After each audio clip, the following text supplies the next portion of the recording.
Record করবে না কি করতে হবে প্রথমে ধান দুব্বা ধান ধান দুব্বা একসাথে আশীর্বাদ আশীর্বাদ আশীর্বাদ আশীর্বাদ আশীর্বাদ আশীর্বাদ আশীর্বাদ ভালো থাকো। কি করতে হবে আগুন আগুন করে দিতে হবে ধূপকাঠি ধূপকাঠি দিয়ে কি হয় তাই ওই হলো জ্বলবেই না।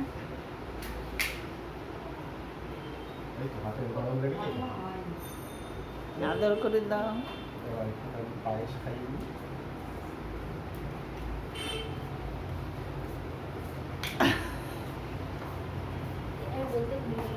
তাহলে এটা একটু জল এনে দিলি না তুমি এত করো তুমি এত করো। তোমার গিফট অনলাইনে আসছে আমার থেকে এখন এসে পৌঁছায়নি ঠিক আছে নবো করো তুমি আদর করে দাও না